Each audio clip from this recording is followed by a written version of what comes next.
जय श्री कृष्ण। शुरुआत करते प्रार्थना से। अपनी आंखें बंद करें। सर्वप्रथम अपने आराध्य को, कुल देवी को, कुल देवता को नमन करें। फिर अपने गुरु शक्ति को, गुरु स्वरूप का स्मरण करें, उनको नमन करें। फिर अपने माता पिता का स्मरण करें, उनको नमन करें।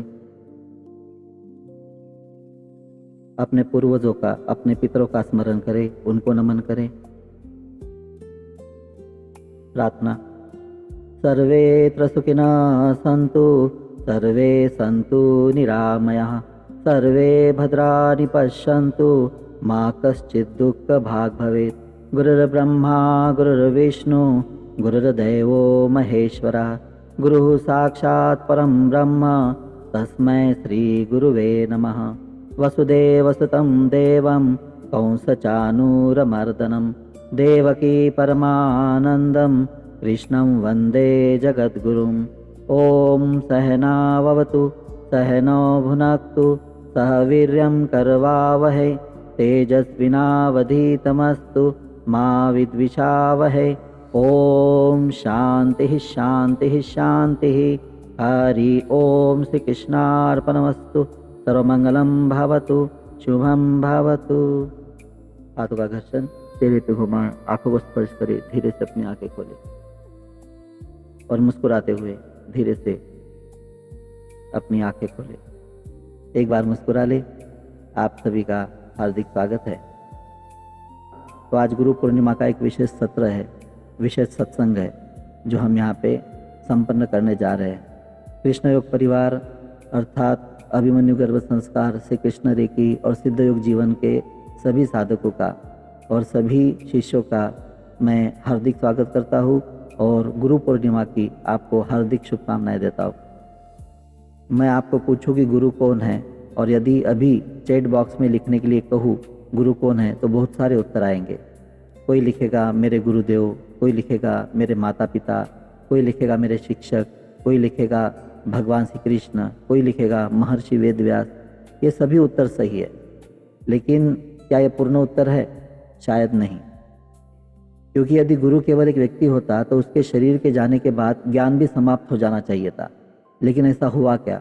आज भी हम श्री कृष्ण से सीखते हैं, आज भी हम वेदव्यास से सीखते हैं, आज भी हम आदि शंकराचार्य से सीखते हैं, आज भी हम संत कबीर, संत तुकाराम, ज्ञानेश्वर माउली, स्वामी रामकृष्ण परमहंस इनसे सीखते हैं।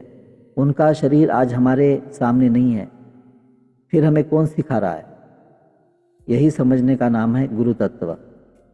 गुरु शब्द का अर्थ संस्कृत में कहा गया है, गु का अर्थ अंधकार और रू का अर्थ उसका नाश करने वाला, अर्थात जो अज्ञान को समाप्त करे, जो भ्रम को समाप्त करे, जो भय को समाप्त करे, जो अशांति को समाप्त करे, जो हमारे वास्तविक स्वरूप का बोध कराए, वही गुरु है। इसलिए गुरु केवल एक व्यक्ति नहीं है, गुरु एक चेतना है, व्यक्ति उस चेतना का माध्यम है। कल्पना कीजिए कि आपके घर में बिजली है। क्या बिजली दिखाई देती है? नहीं, लेकिन पंखा चलता है, फ्रिज चलता है, एसी चलता है, मोबाइल चार्ज होता है। हमें दिखाई क्या देता है? उपकरण। लेकिन शक्ति कहाँ है? बिजली में। इसी प्रकार हम गुरु का शरीर देखते हैं, लेकिन जो परिवर्तन होता है वह गुरु चेतना से होता है। व्यक्ति माध्यम है, चेतना वास्तविक शक्ति है। श्री कृष्ण और बांसुरी का उदाहरण ले लीजिए। भगवान श्री कृष्ण की बांसुरी को याद कीजिए। क्या बांसुरी स्वयं संगीत बना सकती है? नहीं, वह केवल एक खाली बांस है। जब श्री कृष्ण उसमें प्राण भरते हैं तब मधुर संगीत निकलता है। वैसे ही जब कोई व्यक्ति अपने अहंकार को खाली कर देता है तब उसके माध्यम से गुरु चेतना कार्य करने लगती है। इसलिए सच्चा गुरु कभी नहीं कहता मैं कर रहा हूँ, वह कहता है सब ईश्वर की कृपा है। यदि कोई व्यक्ति रोज आपके सामने बैठकर 2 घंटा बोलता रहे लेकिन आपके जीवन में कोई परिवर्तन न आए तो वह क्या गुरु है? और यदि किसी पुस्तक का एक वाक्य या किसी संत का एक वाक्य या भगवद गीता का कोई श्लोक आपका पूरा जीवन बदल दे तो वास्तविक गुरु कौन हुआ? व्यक्ति या ज्ञान? इसलिए शास्त्र कहते हैं ज्ञान ही वास्तविक गुरु है। गुरु बदलने नहीं आते, जगाने आते हैं। हम अक्सर सोचते हैं कि गुरु हमारा भाग्य बदल देंगे, समस्याएं समाप्त कर देंगे, सभी दुख दूर कर देंगे, लेकिन क्या वास्तव में ऐसा है? श्री कृष्ण ने अर्जुन के लिए युद्ध लड़ा था? नहीं। उन्होंने अर्जुन के हाथ से गांडीव नहीं लिया, उन्होंने केवल उसका मोह दूर किया। युद्ध अर्जुन ने स्वयं लड़ा। यही गुरु का कार्य है। गुरु हमारे स्थान पर जीवन नहीं जीते, वे हमें जीवन जीने योग्य बनाते हैं। सूर्य का उदाहरण ले लीजिए। सूर्य प्रतिदिन उगता है। क्या सूर्य किसी अमीर के घर में अधिक प्रकाश देता है? नहीं। क्या किसी गरीब के घर में कम देता है? नहीं। क्या वह किसी धर्म या जाति के आधार पर भेदभाव करता है? नहीं। सूर्य सब पर समान रूप से प्रकाश देता है। लेकिन यदि कोई व्यक्ति अपने घर की सारी खिड़कियां और दरवाजे बंद कर ले और फिर कहे मेरे घर में सूरज नहीं आता, तो दोष किसका है? सूर्य का? नहीं, दोष उस व्यक्ति का है जिसने अपने घर की खिड़कियां बंद रखी है। ठीक यही बात गुरु कृपा पर लागू होती है। बहुत लोग पूछते हैं गुरुजी कृपा कब मिलेगी? मैं कहता हूँ कृपा तो पहले से ही बरस रही है। प्रश्न यह नहीं कि कृपा है या नहीं, प्रश्न यह है कि क्या हमने अपने मन की खिड़कियां खोली है? मन की खिड़कियां क्या है? अहंकार, संदेह, आलस्य, तुलना, शिकायत, अपेक्षाएं। जब तक ये खिड़कियां बंद है, प्रकाश भीतर कैसे आएगा? अब आप अर्जुन और दुर्योधन का अंतर समझ लीजिए शिष्य के स्वरूप के अंदर। अर्जुन भी श्री कृष्ण के सामने था, दुर्योधन भी श्री कृष्ण के सामने था। दोनों ने एक ही कृष्ण को देखा, लेकिन एक ने ज्ञान स्वीकार किया और दूसरे ने अहंकार चुना। अंतर से कृष्ण में नहीं था, अंतर पात्रता में था। बारिश एक जैसी होती है, बीज अलग अलग होते हैं। जहाँ बीज तैयार है वहाँ अंकुर फूटता है, जहाँ पत्थर है वहाँ पानी बह जाता है। ये जो गुरु कृपा है वो वर्षा के समान है। हमें अपनी भूमि तैयार करनी होती है। आप अभिमन्यु गर्भ संस्कार से जुड़े हैं, आप श्री कृष्ण रेखी से जुड़े हैं, या आप सिद्ध योग जीवन से जुड़े हैं। लेकिन आज मैं आपसे एक प्रश्न पूछना चाहता हूँ कि क्या केवल जुड़ जाना पर्याप्त है? यदि कोई व्यक्ति 20 वर्षों तक गीता सुनता रहे और उसके स्वभाव में कोई परिवर्तन न आए, तो समस्या गीता में नहीं है। यदि कोई वर्षों तक योग करे और उसका क्रोध वैसा ही रहे, तो समस्या योग में नहीं है। यदि कोई श्री कृष्ण रेखी सीखे लेकिन उसके भीतर करुणा न जागे, तो समस्या रेखी में नहीं है। ज्ञान तभी जीवित होता है जब वह व्यवहार बन जाए अपना। आज हम सब गुरु पूर्णिमा मना रहे हैं, लेकिन गुरु पूर्णिमा की शुरुआत कैसे हुई और यह कितनी पुरानी परंपरा है, यह भी आपको जानना जरूरी है। यह भारत की सबसे प्राचीन आध्यात्मिक परंपराओं में से एक है गुरु पूर्णिमा। जब तक भारत में वेदों का ज्ञान था, जब तक ऋषि मुनियों की परंपरा थी, तब से गुरु शिष्य परंपरा चली आ रही है। भारत का निर्माण केवल राजाओं से नहीं हुआ, भारत का निर्माण ऋषियों ने भी किया है। राजा राज्य चलाते थे, लेकिन ऋषि समाज की चेतना का निर्माण करते थे। इसलिए भारत में सिंहासन से भी ऊंचा स्थान आसन को दिया गया है। राजा भी ऋषियों के आश्रम के अंदर जाकर बैठते थे। आषाढ़ मास की पूर्णिमा को व्यास पूर्णिमा कहा जाता है, क्योंकि इस दिन हम महर्षि वेदव्यास का स्मरण करते हैं। महर्षि वेदव्यास केवल एक ऋषि नहीं थे, उन्होंने मानवता के लिए ऐसा कार्य किया जिसकी तुलना करना कठिन है। उन्होंने विशाल वैदिक ज्ञान को व्यवस्थित किया, 4 वेदों का विभाजन किया, 18 महापुराणों की रचना या संकलन का श्रेष्ठ श्रेय उनको दिया जाता है। उन्होंने महाभारत की भी रचना की, और उसी महाभारत का अमूल्य रत्न है श्रीमद् भगवद गीता। यदि वेद व्यास न होते तो संभव है कि आज हम वेद, महाभारत और गीता को इस रूप में जान नहीं पाते। इसलिए उन्हें आदि गुरु नहीं बल्कि महान आचार्य और समस्त गुरु परंपरा के प्रमुख स्तंभों के अंदर माना जाता है। इस दिन हम केवल वेद व्यास को ही नहीं, उनके माध्यम से संपूर्ण गुरु परंपरा को प्रणाम करते हैं। भगवान राम और कृष्ण के भी गुरु थे। यदि स्वयं भगवान श्री राम ने गुरु बनाए, तो हमें भी गुरु की आवश्यकता क्यों नहीं होगी? भगवान श्री राम के गुरु थे महर्षि वशिष्ठ। उन्होंने श्री राम को धर्म, नीति, आत्मज्ञान और राजधर्म का शिक्षण दिया। बाद में श्री राम ने महर्षि विश्वामित्र के साथ वनगमन किया। विश्वामित्र ने उन्हें दिव्य अस्त्र शस्त्रों का ज्ञान दिया, यज्ञ की रक्षा का दायित्व दिया, ताड़ का वध कराया, मारीच और सुबाहु से युद्ध कराया। अर्थात श्री राम ने भी गुरु से शिक्षा ग्रहण की। ध्यान दीजिए, यदि भगवान का अवतार भी गुरु की परंपरा का सम्मान करता है, तो यह परंपरा कितनी महान होगी। कई लोग सोचते हैं कि भगवान है तो उन्हें गुरु की क्या आवश्यकता, लेकिन भगवान श्री कृष्ण ने भी लोक शिक्षा के लिए गुरु परंपरा का सम्मान किया। उन्होंने और बलराम ने महर्षि सांदीपनि के आश्रम में शिक्षा ग्रहण की। वहाँ उन्होंने वेद, शास्त्र, धनुर्विद्या, राजनीति, संगीत, युद्ध कला और अनेक विद्याएं सीखी। शिक्षा पूर्ण होने पर उन्होंने गुरु दक्षिणा भी दी है। और भगवान भी गुरु परंपरा का पालन क्यों करते हैं? क्या भगवान को कुछ सीखना था? नहीं, ये सर्वज्ञ है। फिर उन्होंने ऐसा क्यों किया? क्योंकि वे मानव समाज को शिक्षा देना चाहते हैं, ज्ञान बिना गुरु के नहीं मिलता। विनम्रता जो होती है बिना ज्ञान नहीं मिलती, और गुरु के प्रति श्रद्धा बिना जीवन पूर्ण नहीं होता।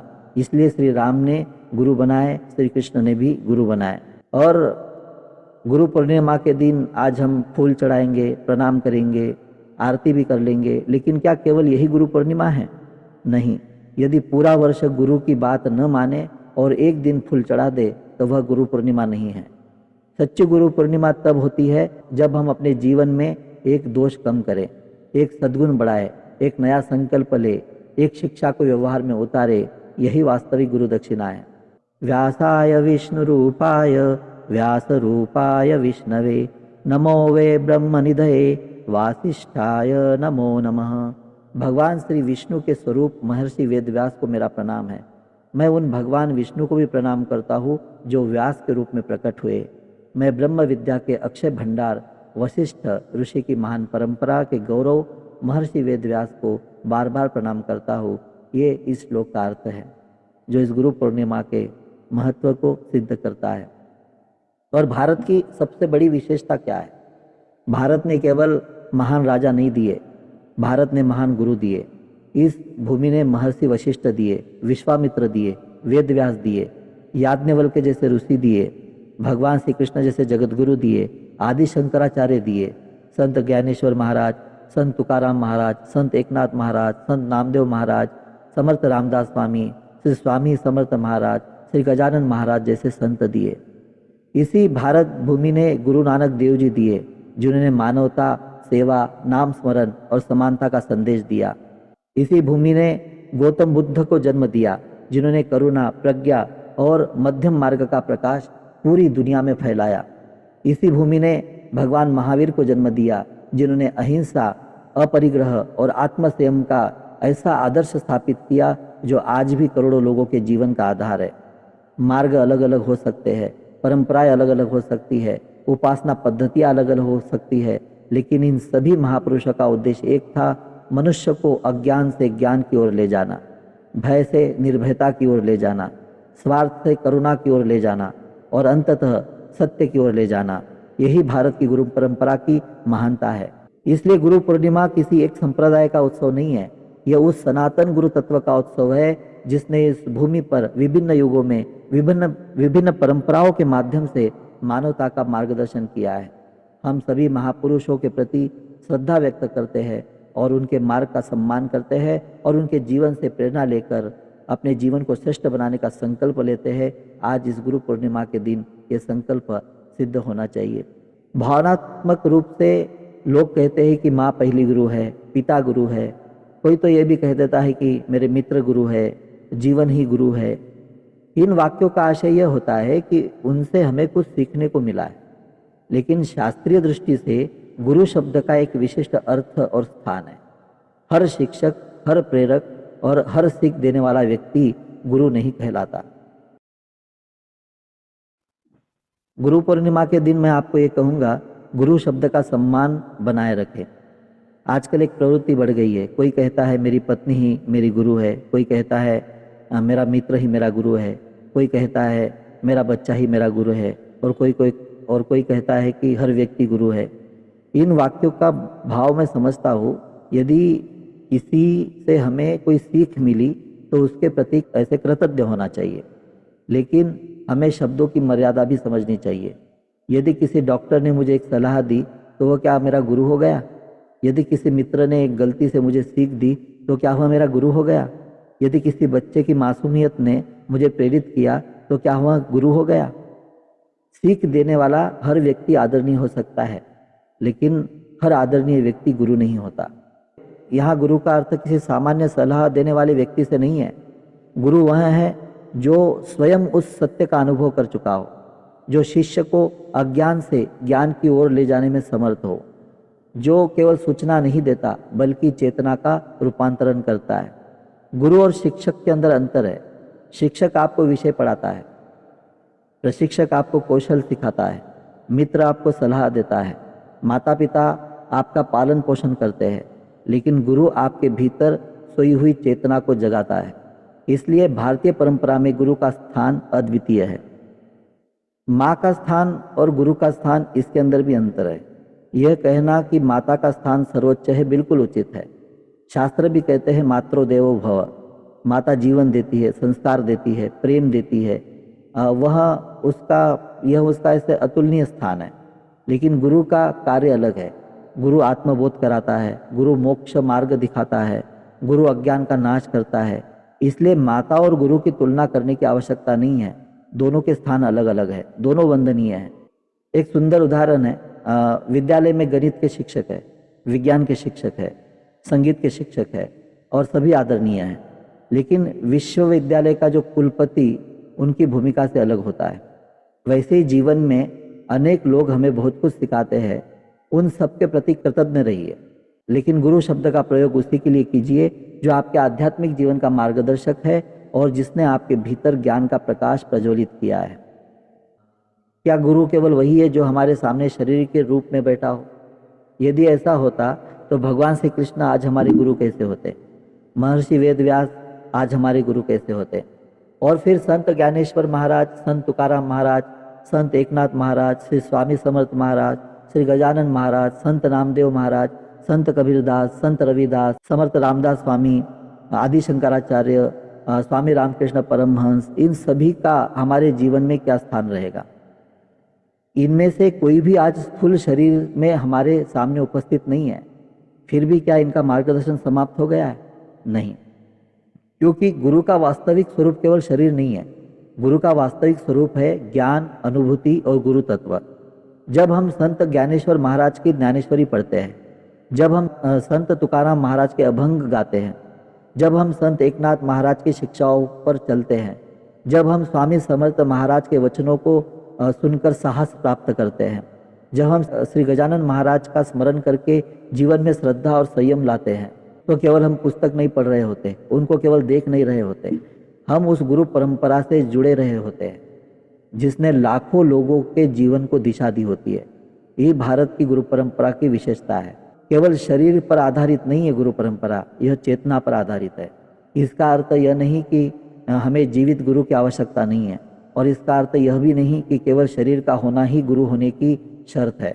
भारतीय परंपरा दोनों का सम्मान करती है। जीवित गुरु शिष्य का हाथ पकड़कर चलना सिखाते हैं और महान संतों की वाणी सदियों तक असंख्य साधकों का मार्गदर्शन करती रहती है। इसलिए हम श्रद्धा से कहते हैं, देह सीमित हो सकती है लेकिन गुरु तत्व कभी सीमित नहीं होता। अभी हमने गुरु तत्व को समझने का प्रयास किया। हमने सबने बचपन से एक वाक्य भी सुना है, कृष्णम वंदे जगत गुरु। लेकिन क्या हमने कभी ऐसे रुक कर सोचा है कि भगवान श्री कृष्ण को ही जगत गुरु के रूप में क्यों कहा गया है, संबोधन दिया गया है? तो उन्हें भगवान कहा जा सकता था, केवल योगेश्वर भी कहा जा सकता था, द्वारकाधीश भी कहा जा सकता था, वासुदेव भी कहा जा सकता था, केवल गोपाल या माधव भी कहा जा सकता था। फिर शास्त्र ने उन्हें जगत गुरु भी क्यों कहा? जगत का अर्थ होता है संपूर्ण विश्व, और गुरु अर्थात अज्ञान से ज्ञान की ओर ले जाने वाला, अर्थात जो संपूर्ण मानवता को मार्ग दिखाए वह जगत गुरु है। तो ध्यान दीजिए, श्री कृष्ण ने मनुष्य को मनुष्य के रूप में संबोधित किया है, इसलिए उनका ज्ञान ऐसे सार्वभौमिक है एक तरह से। आज अमेरिका में भी गीता पढ़ी जाती है, जापान में भी, रूस में भी, यूरोप में भी, भारत में भी। क्यों? क्योंकि गीता किसी धर्म की पुस्तक नहीं, जीवन जीने की पुस्तक है। इसलिए श्री कृष्ण जगत गुरु है। श्री कृष्ण ने अर्जुन को क्या दिया? अब एक बात पर ध्यान दीजिए, महाभारत का युद्ध शुरू होने वाला है। अर्जुन टूट चुका है, उसके हाथ कांप रहे हैं, आंखों में आंसू है, गांडीव हाथों से छूट रहा है और वह कहता है मैं युद्ध नहीं करूंगा। क्या श्री कृष्ण ने अपना सुदर्शन चक्र उठाकर अर्जुन की समस्या समाप्त कर दी? क्या कृष्ण ने ऐसे कहा कि चिंता मत करो, मैं तुम्हारी जगह युद्ध लड़ लेता हूं? नहीं, उन्होंने क्या किया? उन्होंने अर्जुन की परिस्थिति नहीं बदली, अर्जुन की दृष्टि बदल दी। यही गुरु का कार्य है। सच्चा गुरु समस्या नहीं हटाता, दृष्टि बदलता है। अब हम सब चाहते हैं कि समस्याएं समाप्त हो जाए, लेकिन श्री कृष्ण कहते हैं समस्या से बड़ा बनो। यदि दृष्टि बदल जाए तो वह परिस्थिति अवसर बन जाती है। इसलिए गुरु चमत्कार नहीं करते, गुरु चेतना जगाते हैं। और कभी आपने सोचा है कि महाभारत में हजारों योद्धा थे, भीष्म थे, द्रोणाचार्य, विदुर, कर्ण, युधिष्ठिर, सभी तो थे महाभारत में। तो फिर गीता केवल अर्जुन को ही क्यों सुनाई भगवान श्री कृष्ण ने? क्योंकि अर्जुन में एक विशेष गुण था, उसने स्वीकार किया मैं भ्रमित हूँ, और फिर उसने कहा शिष्यस्तेहम शाधि माम त्वाम प्रपन्नम, अर्थात मैं आपका शिष्य हूँ, कृपया मेरा मार्गदर्शन कीजिए। यही शिष्य बनने का पहला चरण है। जिसे लगता है मुझे सब पता है, वह कभी सीख नहीं सकता। जिस दिन हम स्वीकार करते हैं कि मैं सीखना चाहता हूँ, उसी दिन गुरु हमारे जीवन में सक्रिय हो जाते हैं। यह भी बहुत अद्भुत बात है कि भगवान श्री कृष्ण सर्वशक्तिमान है। वे चाहते तो अर्जुन को आदेश दे सकते थे युद्ध करो, लेकिन उन्होंने ऐसा नहीं किया। उन्होंने पूरा ज्ञान दिया और फिर अंत में कहा यथेच्छसि तथा कुरु, अर्थात अब जो उचित लगे वही करो। यह सच्चे गुरु की पहचान है। गुरु जो है वो निर्णय नहीं छीनते या नहीं थोपते, वे विवेक जगाते हैं, वे स्वतंत्रता देते हैं, वे सोचने की शक्ति देते हैं। अब आप सोच रहे होंगे कि यह सब हमारे जीवन से कैसे जुड़ता है। बहुत सरल है। जब घर में तनाव होता है तब हमें श्री कृष्ण की आवश्यकता होती है। जब परिवार में मतभेद होता है तो हमें श्री कृष्ण की आवश्यकता होती है। जब गर्भवती माता भय में होती है तब उसे श्री कृष्ण की आवश्यकता होती है। जब कोई रेकी साधक ऊर्जा का संतुलन खो देता है तो उसे श्री कृष्ण की आवश्यकता होती है। जब योग साधक अभ्यास में निराश हो जाता है तब उसे श्री कृष्ण की आवश्यकता होती है। क्यों? क्योंकि श्री कृष्ण केवल युद्ध की बात नहीं करते, वे जीवन के हर संघर्ष की बात करते हैं। हमारे जो 3 कार्यक्रम हैं, तो बहुत लोग सोचते हैं कि अभिमन्यु गर्भ संस्कार अलग है, श्री कृष्ण रेकी अलग है, सिद्ध योग जीवन अलग है। हाँ, अलग अलग साधक है, अलग अलग स्वरूप तो है, लेकिन आज मैं कहना चाहता हूँ कि इन तीनों की जड़ एक ही है। वह जड़ है भगवान श्री कृष्ण का जीवन और गीता का ज्ञान। अभिमन्यु गर्भ संस्कार क्या सिखाता है? माँ के विचार बदलो, परिवार का वातावरण बदलो, चेतना बदलो, तो आने वाली पीढ़ी बदल जाएगी। श्री कृष्ण रेकी क्या सिखाती है? अपनी ऊर्जा को शुद्ध करो, करुणा जगाओ, प्रेम जगाओ, दिव्यता से जुड़ो, शक्तियों को जागृत करो अपने भीतर की। और सिद्ध योग जीवन क्या सिखाता है? शरीर संतुलित करो, श्वास संतुलित करो, मन संतुलित करो, जीवन संतुलित करो। तीनों का लक्ष्य एक तरह से देखा जाए तो अलग नहीं है। तीनों का लक्ष्य एक ही है, मनुष्य को उसकी श्रेष्ठ अवस्था तक पहुंचाना। और यही तो श्री कृष्ण ने अर्जुन के साथ किया था, और यही तो हम कृष्ण योग परिवार के इन तीनों कोर्स जो हमारे हैं, जो तीनों विषय है, उसके माध्यम से हम करते हैं। आज गुरु पूर्णिमा पर हम भगवान श्री कृष्ण से कोई चमत्कार नहीं मांगेंगे। हम उनसे केवल प्रार्थना करेंगे कि हे जगत गुरु श्री कृष्ण, मेरी परिस्थितियाँ बदले या न बदले, लेकिन मेरी दृष्टि बदल दीजिए। मेरा अहंकार ज्ञान में बदल दीजिए, मेरा भय विश्वास में बदल दीजिए, मेरी अशांति ध्यान में बदल दीजिए। मेरा जीवन केवल मेरे लिए नहीं, समाज के लिए, आने वाली पीढ़ियों के लिए और आपके कार्य के लिए उपयोगी बना दीजिए। जब यह प्रार्थना अगर हमारे सच्चे हृदय से निकलेगी, तब गुरु कृपा केवल हमारे जीवन तक सीमित नहीं रहती, तो वह हमारे परिवार में फैलती है, हमारे बच्चों में फैलती है और पीढ़ियों तक संस्कार बनकर जीवित रहती है।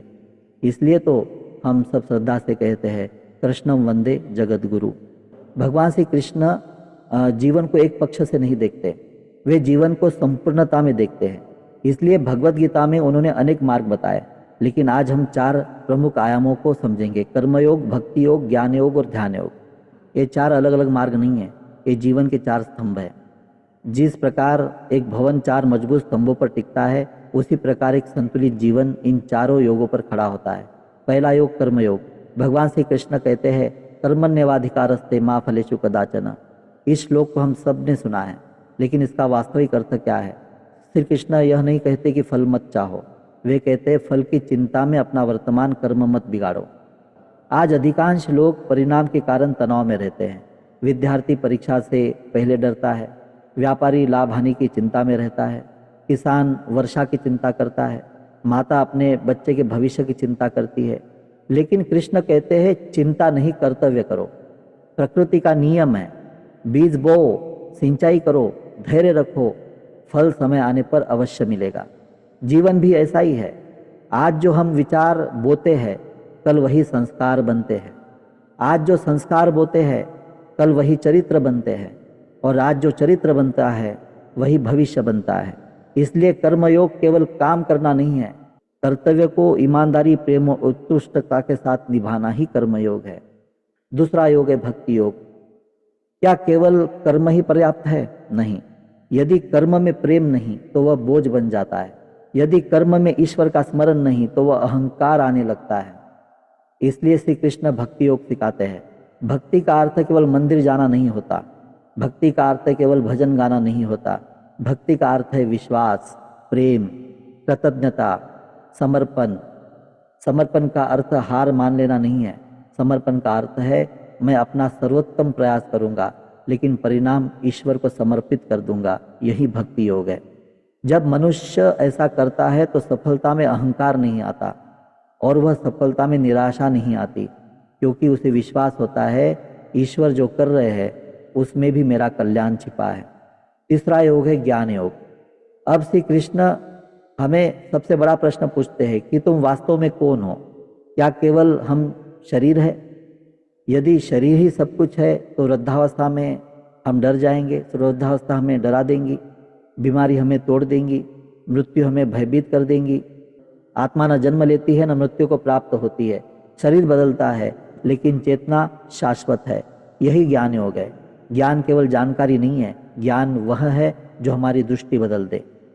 एक उदाहरण है, रात में एक कहीं पे रस्सी पड़ी है, अंधेरे में हमें वह सांप दिखाई देती है तो हम डर जाते हैं, हृदय की धड़कन तेज हो जाती है। लेकिन जैसे ही प्रकाश होता है हम हंसने लगते हैं। सांप कहीं गया नहीं, क्योंकि सांप था ही नहीं, केवल अज्ञान समाप्त हुआ। यही ज्ञान योग है। ज्ञान बाहरी संसार नहीं बदलता, ज्ञान हमारी दृष्टि बदल देता है। चौथा योग है ध्यान योग। अब श्री कृष्ण कहते हैं यदि मन ही अशांत है तो कर्म भी बिखर जाएगा, शक्ति भी टिकेगी नहीं और ज्ञान भी भीतर नहीं उतरेगा। इसलिए मन को स्थिर करना आवश्यक है। यही ध्यान योग है। ध्यान का अर्थ विचारों से लड़ना नहीं है, ध्यान का अर्थ है अपने मन को धीरे धीरे वास्तविक स्वरूप की ओर लौटाना। आज हमारा मन कहाँ रहता है? कभी मोबाइल में, कभी समाचारों में, कभी भविष्य की चिंता में, कभी अतीत के पछतावों में, लेकिन वर्तमान में बहुत कम। ध्यान हमें वर्तमान में लाता है, ध्यान हमें स्वयं से मिलाता है, ध्यान हमें ईश्वर से जोड़ता है। फिर चारों योगों का संतुलन करके देखिए। यदि केवल कर्म हो लेकिन भक्ति न हो तो अहंकार आ सकता है। यदि केवल भक्ति हो लेकिन कर्म न हो तो आलस्य आ सकता है। यदि केवल ज्ञान हो लेकिन ध्यान न हो तो ज्ञान केवल वाद विवाद बन सकता है। यदि केवल ध्यान हो लेकिन सेवा और कर्म न हो तो साधना समाज से कट सकती है। इसलिए श्री कृष्ण किसी एक मार्ग पर आग्रह नहीं करते, वे संतुलन सिखाते हैं। वे कहते हैं कर्तव्य भी निभाओ, प्रेम भी रखो, ज्ञान भी प्राप्त करो, ध्यान भी करो। यही संपूर्ण जीवन है। तो आज हम मिलकर 4 छोटे संकल्प ले लेते हैं। कर्मयोग में प्रतिदिन मैं अपने कर्तव्यों को श्रेष्ठता से निभाऊंगा। भक्ति योग में मैं हर परिस्थिति में कृतज्ञ रहूंगा और ईश्वर पर विश्वास बनाए रखूंगा। ज्ञान योग के द्वारा मैं केवल सुनूंगा नहीं, समझूंगा और जीवन में उतारूंगा। ध्यान योग, मैं प्रतिदिन कुछ समय अपने मन को शांति दूंगा। यदि इन चारों संकल्पों का पालन हम 1 वर्ष तक भी कर ले तो अगले गुरु पूर्णिमा पर हमें भीतर एक नया मनुष्य दिखाई देगा। और यही भगवान श्री कृष्ण का संदेश है। अभी तक हमने गुरु के बारे में बात की, अब शिष्य के बारे में बात करते हैं। हम हमेशा कहते हैं कि मुझे अच्छा गुरु मिल जाए कोई, लेकिन इससे भी बड़ा प्रश्न है कि क्या मैं अच्छा शिष्य हूँ? क्योंकि यदि सबसे श्रेष्ठ गुरु भी मिल जाए और शिष्य तैयार न हो तो ज्ञान का लाभ नहीं होता। बारिश चाहे कितनी भी अच्छी हो, यदि भूमि पत्थर की हो तो बीज अंकुरित नहीं होंगे। दोष वर्षा का नहीं, भूमि की तैयारी का है। इसी प्रकार गुरु का ज्ञान सबको समान मिलता है, लेकिन परिणाम सबके जीवन में समान नहीं होते। क्यों? क्योंकि शिष्य 3 प्रकार के होते हैं। पहला प्रकार का शिष्य जो केवल सुनता है। ऐसे शिष्य बहुत उत्साह से आते हैं, सत्संग सुनते हैं, नोट्स भी बनाते हैं, वीडियो भी देखते हैं, प्रेरित भी हो जाते हैं। और जब सत्संग समाप्त हो जाता है तो कहते हैं आज बहुत आनंद आया। लेकिन अगले दिन जीवन पहले जैसा ही, क्रोध भी वही, तनाव भी वही, आलस्य भी वही, शिकायतें भी वही। क्यों? क्योंकि ज्ञान कानों तक पहुंचा, जीवन तक नहीं पहुंचा। ऐसा शिष्य उसी व्यक्ति के समान है जो डॉक्टर के पास जाता है, डॉक्टर दवा लिख देता है, वह दवा की पर्ची बहुत संभाल कर रखता है, रोज पढ़ता भी है, लेकिन दवा कभी नहीं खाता। क्या केवल पर्ची पढ़ने से बीमारी ठीक हो जाएगी? नहीं। वैसे ही केवल प्रवचन सुनने से, सत्संग सुनने से जीवन नहीं बदलता। कल्पना कीजिए, बारिश हो रही है, आपके पास एक खाली घड़ा है, लेकिन आपने घड़े को उल्टा रख दिया, तो बारिश तो लगातार हो रही है, लेकिन घड़ा कभी नहीं भरता। क्यों? क्योंकि उसका मुख बंद है। कई बार हम भी ऐसे ही शिष्य बन जाते हैं। ज्ञान बरस रहा है, लेकिन हमारा मन खुला नहीं है। दूसरा प्रकार का शिष्य जो थोड़ा अभ्यास करता है, यह पहला शिष्य नहीं है, यह थोड़ा आगे बढ़ चुका है। यह ध्यान भी करता है, योग भी करता है, साधना भी करता है, मंत्र भी जपता है, लेकिन नियमित नहीं है। जब मन हुआ तब साधना, जब समय मिला तब ध्यान, जब समस्या आई तब प्रार्थना, जब सब ठीक हो गया फिर साधना बंद। ऐसा शिष्य एक ऐसे किसान की तरह है जो बीज बोता है, 2 दिन पानी देता है, फिर 10 दिन भूल जाता है, फिर कहता है फसल क्यों नहीं आई। प्रकृति भी निरंतरता चाहती है और साधना भी निरंतरता चाहती है। एक और उदाहरण, यदि कोई व्यक्ति वर्ष में केवल 5 दिन व्यायाम करे तो क्या शरीर बदल जाएगा? नहीं। यदि कोई बच्चा महीने में केवल 2 दिन स्कूल जाए तो क्या विद्वान बन जाएगा? नहीं। तो फिर एक आध्यात्मिक जीवन में ऐसा क्यों सोचते हैं कि कभी कभार साधना से महान परिवर्तन हो जाएगा? समस्या जो होती है ना, वो ज्ञान की कमी से नहीं है, समस्या जो है वो निरंतरता की कमी से है। हम जानते हैं ध्यान अच्छा है, योग अच्छा है, प्रार्थना अच्छी है, अच्छा भोजन अच्छा है, लेकिन हम नियमित नहीं करते। तीसरा प्रकार का शिष्य जो अपने जीवन को बदल देता है। अब तीसरे शिष्य की बात करते हैं। यह सबसे दुर्लभ है। यह केवल सुनता नहीं, तो यह केवल अभ्यास भी नहीं करता, तो यह स्वयं को बदल देता है। यानी कि केवल सुनता नहीं है, केवल अभ्यास नहीं करता, तो स्वयं को बदल देता है। इसकी पहचान क्या है? इसकी वाणी बदल जाती है, इसका व्यवहार बदल जाता है, इसकी सोच बदल जाती है। इसके परिवार वाले कहते हैं कि तुम पहले जैसे नहीं रहे, मित्र कहते हैं कि तुम पहले जैसे नहीं रहे, तुम में कुछ खास बात आ गई है। यही वास्तविक साधना है। अर्जुन जो था ना, वो तीसरे प्रकार का शिष्य था। महाभारत के आरंभ के अंदर अर्जुन ने कहा था कि मैं युद्ध नहीं करूंगा। गीता जैसे समाप्त हुई, कृष्ण का ज्ञान जैसे ही संपूर्ण उसने ग्रहण किया, तो अर्जुन कहता है नष्टो मोह स्मृतिर्लब्धा, मेरा मोह समाप्त हो गया है। देखिए, कृष्ण ने अर्जुन को नया धनुष नहीं दिया, नई सेना नहीं दी, नई शक्ति नहीं दी। उन्होंने केवल अर्जुन की चेतना बदल दी, और चेतना बदलते ही पूरा जीवन बदल गया। यही तीसरे शिष्य की पहचान है। तो अब आपको तय करना है कि आप पहले तरह के शिष्य है कि दूसरे तरह के शिष्य है या तीसरे तरह के शिष्य है। स्वयं उत्तर दीजिए और उस प्रकार तीसरे प्रकार के शिष्य बनने का प्रयत्न कीजिए। और यदि आप पहले या दूसरे स्थान पर है तो चिंता मत कीजिए, यही से यात्रा शुरू होती है ज्ञान की। हर महान शिष्य कभी न कभी पहला और दूसरा शिष्य था, उसी के बाद वह तीसरे प्रकार का शिष्य बना है। तो आप भी बन सकते हो। एक बात और है, आज मैं कहूँगा आपको कि क्या कुछ ढोंगी लोगों के कारण गुरु तत्व पर प्रश्न उठाना उचित है? आज मैं एक ऐसी बात करना चाहता हूँ जो आज के समय की वास्तविकता भी है। आजकल समाचारों में, सोशल मीडिया पर या समाज में कभी कभी ऐसी घटनाएं सामने आती है जहाँ कोई व्यक्ति स्वयं को गुरु कहता है, लोगों की आस्था का लाभ उठाता है और बाद में उसके गलत आचरण सामने आते हैं। ऐसी घटनाएं दुखद है। इनसे लोगों का विश्वास आहत होता है और फिर कुछ लोग कहने लगते हैं अब किसी गुरु पर विश्वास मत करो। मैं कहना चाहता हूँ कि यह निष्कर्ष उचित नहीं है, क्योंकि यदि कोई व्यक्ति डॉक्टर बनकर धोखा दे दे तो हम चिकित्सा विज्ञान को गलत कहेंगे क्या? यदि कोई नकली न्यायाधीश बन जाए तो क्या हम न्याय व्यवस्था को समाप्त मान लेंगे क्या? यदि कोई शिक्षक अपने कर्तव्य से गिर जाए तो क्या शिक्षा का महत्व समाप्त हो जाएगा क्या? नहीं। ठीक यही बात गुरु तत्व पर भी लागू होती है। यदि कोई व्यक्ति गुरु के नाम पर लोगों को धोखा देता है तो दोष गुरु तत्व का नहीं है, दोष उस धोखा देने वाले व्यक्ति के आचरण का है। गुरु तत्व तो शाश्वत है, उसे किसी व्यक्ति के अच्छे या बुरे व्यवहार से न तो बनाया जा सकता है और न ही मिटाया जा सकता है। सूर्य का प्रकाश इसलिए कम नहीं हो जाता कि किसी ने उसकी ओर पीट कर ली। गंगा की पवित्रता इसलिए समाप्त नहीं हो जाती कि किसी ने उसमें गंदगी डाल दी। वैसे ही गुरु तत्व की महिमा इसलिए कम नहीं हो जाती कि किसी व्यक्ति ने गुरु का वेश धारण करके अनुचित कार्य किया हो। हमें व्यक्ति और सिद्धांत में अंतर करना सीखना होगा। यदि किसी ने सफेद कोट पहन लिया तो वह डॉक्टर नहीं बन जाता, यदि किसी ने भगवा वस्त्र पहन लिया तो वह सद्गुरु नहीं बन जाता। वस्त्र से नहीं, वाणी से नहीं, चमत्कारों के दावों से नहीं, बल्कि चरित्र, ज्ञान, करुणा, निस्वार्थता और शास्त्र सम्मत आचरण से गुरु की पहचान होती है। और मैं उन लोगों से भी ये बात कहना चाहता हूँ जिनकी कभी आस्था को चोट पहुंची है। यदि किसी व्यक्ति ने आपका विश्वास तोड़ा है तो आपका दुख वास्तविक है, लेकिन उस व्यक्ति के कारण पूरे गुरु तत्व को दोषी मत ठहराइए। इस भारत भूमि ने भगवान श्री कृष्ण का गीता का ज्ञान दिया है।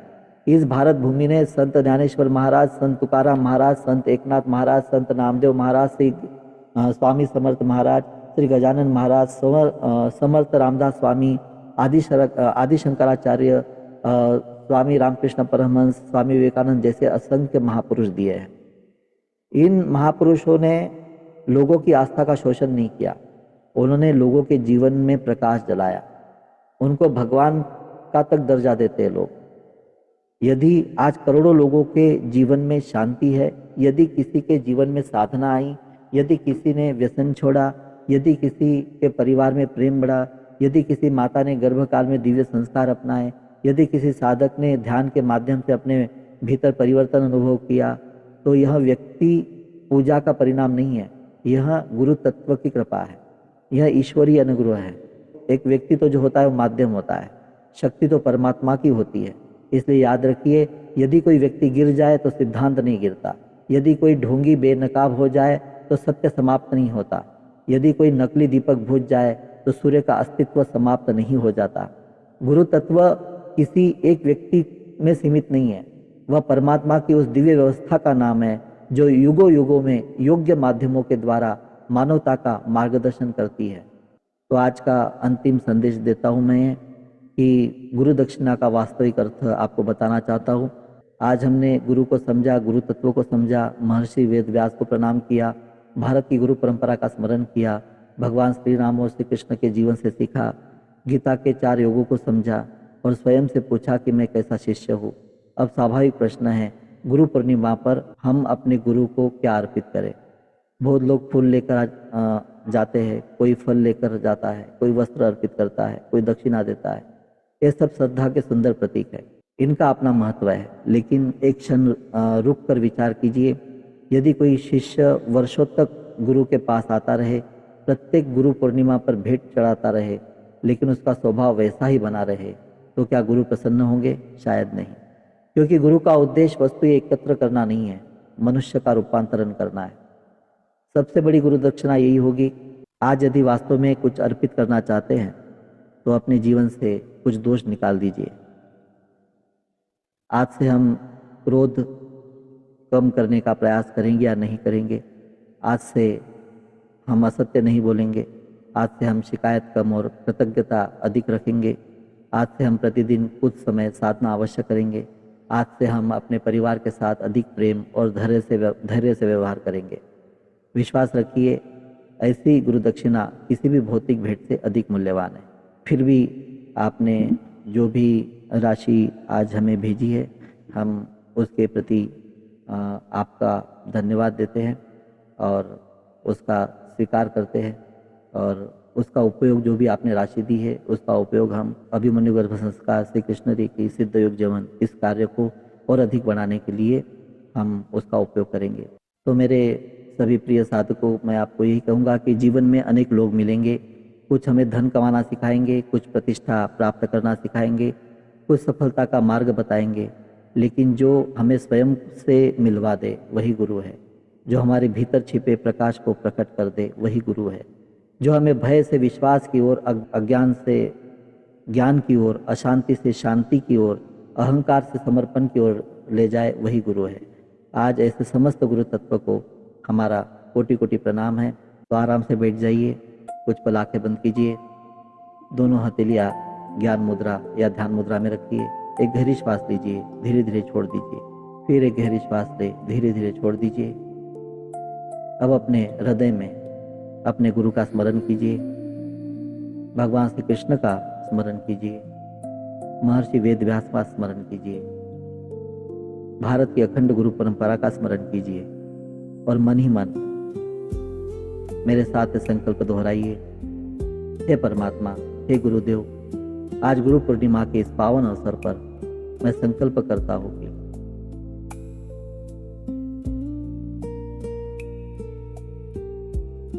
मैं केवल ज्ञान सुनने वाला नहीं, उसे जीवन में उतारने वाला साधक बनूंगा। मैं अपने विचारों को शुद्ध करने का प्रयास करूंगा, अपनी वाणी को मधुर बनाने का प्रयास करूंगा, अपने व्यवहार को अधिक करुणामय करने का प्रयास करूंगा। मैं प्रतिदिन कुछ समय प्रार्थना, स्वास्थ्य, ध्यान और आत्मचिंतन के लिए निकालूंगा। मैं अपने माता पिता का सम्मान करूंगा, अपने परिवार में प्रेम बढ़ाऊंगा, समाज के प्रति अपने दायित्व को समझूंगा। मैं किसी धर्म, जाति, भाषा या मत के प्रति घृणा नहीं रखूंगा। मैं किसी धर्म, जाति, भाषा या मत के प्रति घृणा नहीं रखूंगा। सभी में ईश्वर के अंश को देखने का प्रयास करूंगा। मैं अपने गुरु की शिक्षाओं को केवल शब्दों में नहीं, अपने जीवन में उतारने का प्रयास करूंगा। हे गुरुदेव, मुझे ऐसा जीवन दीजिए कि मेरा प्रत्येक कर्म अपने प्रति मेरी गुरु दक्षिणा बन जाए। हे गुरुदेव, मुझे ऐसा जीवन दीजिए कि मेरा प्रत्येक कर्म आपके प्रति मेरी गुरु दक्षिणा बन जाए। अब कुछ क्षण पूर्ण मौन और अपने श्वास पर ध्यान दीजिए। हर श्वास के साथ अनुभव कीजिए, मानो कि गुरु प्रकाश आपके हृदय में उतर रहा है। आपका मन शांत हो रहा है, सारे तनाव धीरे धीरे समाप्त हो रहे, अहंकार पिघल रहा है, मन निर्मल हो रहा है, हृदय कृतज्ञता से भर गया है। अब कल्पना कीजिए, आपके हृदय से प्रकाश निकल रहा है, वह आपके परिवार तक पहुंच रहा है, अपने मित्रों तक पहुंच रहा है, अपने नगर तक पहुंच रहा है, संपूर्ण भारत में फैल रहा है और फिर संपूर्ण विश्व को प्रकाशित कर रहा है। मन ही मन प्रार्थना कीजिए, सभी सुखी हो, सभी स्वस्थ हो, सभी का मंगल हो, सभी के जीवन में ज्ञान का प्रकाश फैले।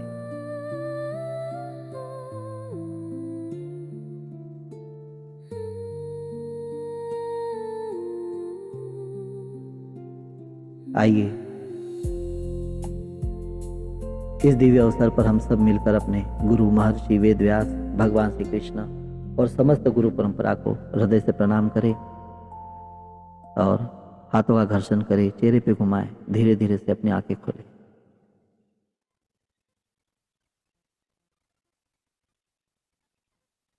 अंत के अंदर हम एक गुरु वंदना करेंगे, सभी सहभाग लें।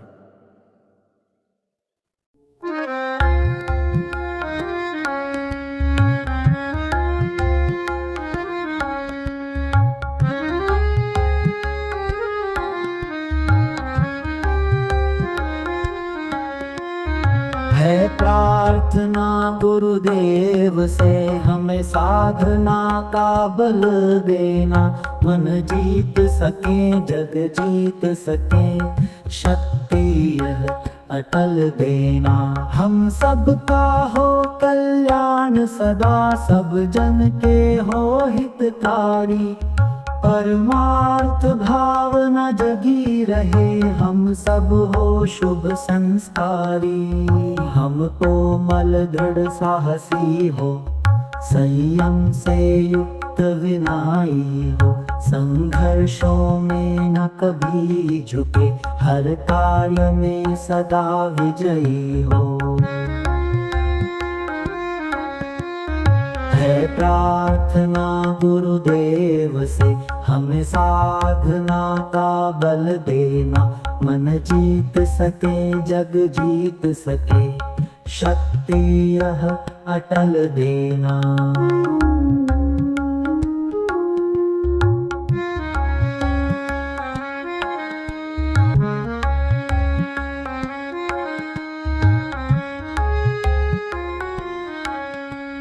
सद्भावनाओं की धारा से मन निर्मल पावन हो जाए, प्रेम और सेवा के पथ पर यशस्वी जीवन हो जाए, ज्ञान और ध्यान के पथ पर प्रभु मिलन की ज्योत जलाए, सच्चाई धैर्य संकल्प से हम जीवन को ऊंचा बनाए।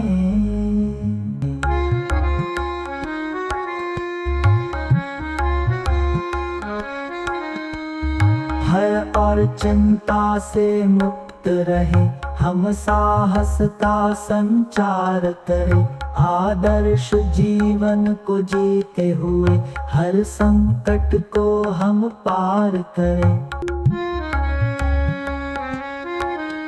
सच्चे पथ पर चलने की हम सब में हो लगन सदा, हम अहंकार को छोड़कर निर्मल कर्मों में हो मगन सदा।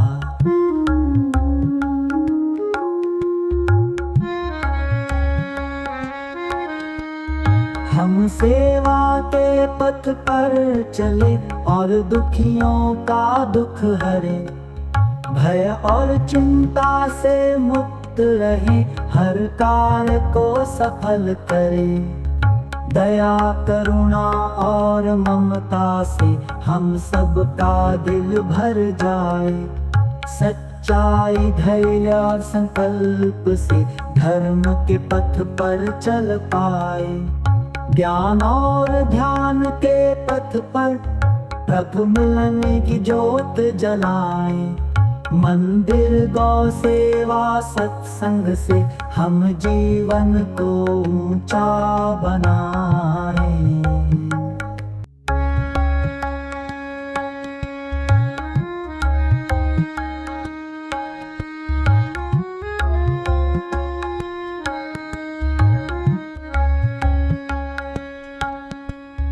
है प्रार्थना गुरुदेव से हमें साधना का बल देना, मन जीत सके जग जीत सके, शक्ति यह अटल देना।